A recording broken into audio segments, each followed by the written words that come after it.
सामने बोल कि ये लड़की तेरी बीवी है या नहीं। इसका जवाब मैं दूंगी। हमारी शादी नहीं हुई। ऋषि, अब तुम बहुत खुश हो गए हो। यहाँ पर अर्शी कहती है विहान से कि विहान, आपकी शादी हुई होगी तो डॉक्यूमेंट्स तो होंगे और डॉक्यूमेंट्स मुझे दिखा दो, क्योंकि मेरे मन में कहीं ना कहीं एक शक है कि शादी हुई भी है या नहीं। क्योंकि मैं ये कहना चाहती हूँ कि वो जो जनक है वो अनी से प्यार करती है और अनी भी कहीं ना कहीं जनक से प्यार करता है। ये मुझे कहता है कि वो मुझसे प्यार करता है, लेकिन ये कहीं ना कहीं जनक से प्यार करता है। आपको पता है जनक की और अनी की शादी हुई थी और वो शादी एक मंदिर में हुई थी। इस पर अनी कहता है कि वो शादी किस हालत में हुई थी वो मैं आपको बताऊँगा, वो अर्शी नहीं बताएगी, वो मैं बताऊँगा। एक बार मैंने जान बचाने के लिए जनक की और मैंने उससे शादी की थी।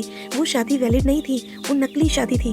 तो अब बताओ मैं क्या करता, मैं तो उसकी जान बचाना चाहता था जनक की।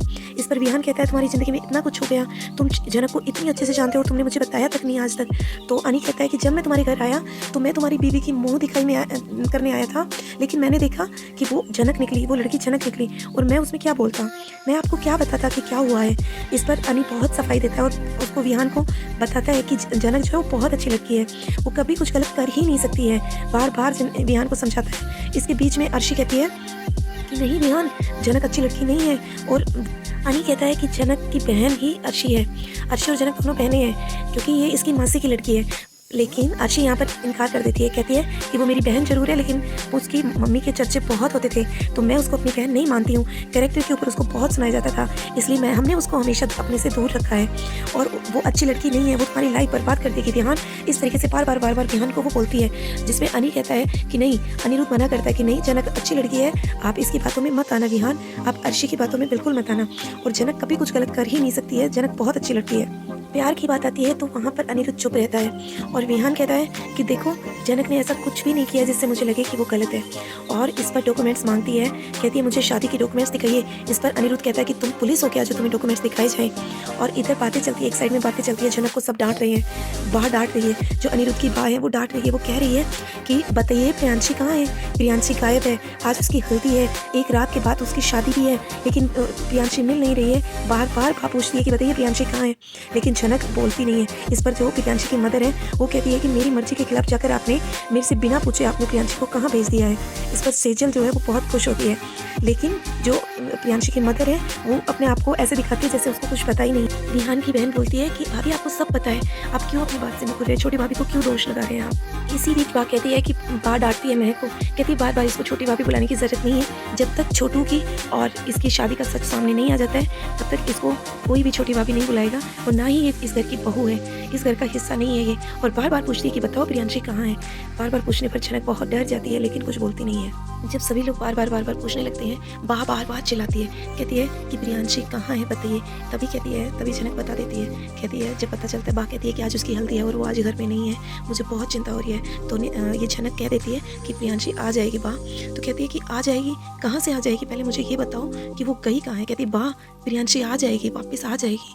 कहती तो बताओ मुझे कि आ जाएगी, लेकिन गई कहाँ है प्रियांशी और तूने उसे कहाँ भेजा है, बता मुझे। लेकिन वो कहती है कि वो अपने हस्बैंड के साथ गई है, होने वाले हस्बैंड के साथ गई है। जब जनक ऐसा बोल देती है तो बा को बहुत गुस्सा आता है और बा कहती है कि तूने क्यों भेजा, पूछा क्यों नहीं, बोल तूने उसको क्यों भेजा कि उसके हस्बैंड के साथ, उसकी शादी नहीं हुई अभी और उसको उसके हस्बैंड के साथ भेज दिया है। हमारे घर में ऐसा नहीं होता है, हमारे यहाँ पर ऐसा रिवाज नहीं है कि लड़कियाँ शादी से पहले ऐसे घूमती है और तूने किससे पूछा था कि उसको भेज दूँ। उसके बाद बाप बहुत गुस्सा करती है, बाकी सब लोग भी गुस्सा करते हैं और उसके बाद जनक जो है वो बता देती है कि मैंने ही भेजा है, मेरी गलती थी। बाप बार डांटती है। जनक जब ये बताती है कि प्रियांशी अपने हस्बैंड के साथ गई है, होने वाले हस्बैंड के साथ गई है, तो बा उस पर बहुत चिल्लाती है और उसकी जो प्रियांशी की मदर है वो भी कह देती है कि मुझसे क्यों नहीं पूछा। और इधर अर्शी कह रही है विहान से कि देखो विहान, अगर आप मेरे मन में एक शक हो गया कि आपकी शादी हुई ही नहीं है तो आप अगर मुझे क्लियर नहीं करेंगे, डॉक्यूमेंट्स नहीं देंगे, तो आपके घर वालों के मन में भी मैं शक का बीज बो दूंगी।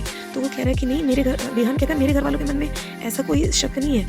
आप अर्शी भाभी आप इस बात को छोड़ दीजिए, वो मेरे घर वाले इतना कुछ नहीं सोचते हैं कि मेरी शादी हुई है नहीं हुई है। तो बोली कि इस पर अर्शी कहती है कि आपके घर वालों को नहीं होगा, लेकिन मुझे शक है क्योंकि मैं क्लियर करना चाहती हूँ, जैसा चल रहा है वैसा मैं चलने नहीं देना चाहती हूँ कि जैसे अनी जो है वो जनक से प्यार करता है और वो इधर आता है। बार बार मिलने जनक के पास आ रहा है। मैं नहीं चाहती हूँ कि आगे भी लाइफ में वैसा ही चलता रहे, क्योंकि उसका कहना ये है, अर्शी का कहना ये है कि ये कहता है कि मुझसे प्यार करता है, लेकिन ये मुझसे प्यार नहीं करता है, ये जनक से प्यार करता है, क्योंकि जनक की और इसकी शादी हो चुकी है और ये दोनों जो है एक दूसरे से प्यार करते हैं। इधर जनक के सब पीछे लगे हुए हैं, कह रहे हैं कि जल्दी बताओ कहाँ है प्रियांशी, तुमने उसको कहाँ भेज दिया है। और जो ये बड़ी जो प्रियांशी की जो मदर है वो भी अपनी बात से मुकर जाती है। इसी बात की इनके घर में चर्चा होती रहती है। बाकी जो इनके पड़ोस के जो लोग हैं वो भी वहाँ पे सुनते रहते हैं और कहीं ना कहीं बाप पर उंगली उठाते हैं। क्या बड़ी भाभी जब कहती है, जो इसकी बड़ी दीदी है, जेठानी है जनक की यहाँ पर, वो भी कहती है, वो मुकर जाती है, वो कहती है मुझे नहीं पता है। इस पर जो ननद है जनक की वो कहती है कि नहीं, इसमें इनकी कोई गलती नहीं है, क्योंकि प्रियांशी के पति ने ही कहा था, प्रियांशी के होने वाले पति ने कहा था कि मैं प्रियांशी को ड्रॉप कर दूंगा वहाँ पे जहाँ पर उसका डांस प्रोग्राम है, तो मैं उसको छोड़ दूंगा, इसमें इनकी कोई गलती नहीं है। लेकिन बा जो है वो महक को चुप करा देती है, कह देती है कि तुम चुप रहो, तुम बीच में मत बोलो, तुम्हें कुछ नहीं पता है। और वो प्रियांशी को, जो सेजल भाभी है, वो भी बीच बीच में कुछ भी जनक को ताने मारती है। और इसी तरीके से सब लोग जनक के पीछे लग जाते हैं और जानना चाहते हैं कि भाई इसकी शादी जो है अनिरुद्ध के साथ हुई भी है या झूठ बोल रही है। और जब वो कहती है कि वो अपने होने वाले पति के साथ गई है, उसके बाद तो सब लोग तानों की बौछार कर देते हैं उसके ऊपर। सभी पड़ोस के लोग भी, बा, सब लोग उसको इतना सुनाते हैं और कहते हैं कि तुमने किससे पूछ के उसको भेज दिया, कुछ ऊंच नीच हो गई तो हमारी तो पूरे शहर में बदनामी हो जाएगी, उसका वो कितना बेशरम लड़का है। इस पर बा कहती है कि वो कितना बेशरम लड़का है कि शादी से पहले ही लड़की के साथ घूम रहा है और वो भी गाँव में, तो सब लोग क्या कहेंगे। इस तरीके से इनके बीच में बातें होती रहती है और बाप बहुत खरी खोटी सुना रही होती है जनक को। इस पर जनक की जो ननद है वो कहती है कि उसके होने वाले पति की गलती है, जनक की गलती नहीं है। कहती छोटी भाभी की गलती नहीं है। जैसे ही वो छोटी भाभी बोलती है, इस पर बाप फिर से गुस्सा करती है कि तुम इनको छोटी भाभी मत बुलाओ, क्योंकि इनकी शादी छोटू से हुई नहीं है, अभी तक हुई है या नहीं ये हमें अभी तक पता नहीं है, और जब तक ये कंफर्म नहीं हो जाता तब तक हम नहीं मानेंगे। फिर कहती है कि जनक तुम बताओ, जनक को कहती है कि तुम बताओ कि तुम तो, वो तो अनिरुद्ध की बीवी कह रही है कि तुम तो कभी अमेरिका नहीं गई, और अगर तुम अमेरिका नहीं गई तो छोटू तो अभी अभी अमेरिका से आया है। छोटू कह रहा है कि उसने तुमसे अवनी के मरने के बाद शादी की, तो वो तो अभी अभी अमेरिका से आया, तो तू बता तू उससे मिली कब थी। इस पर जनक का जवाब था कि बोलने ही वाली थी, वो तो अभी अभी अमेरिका से आया, तो तू बता तू उससे मिली कब थी।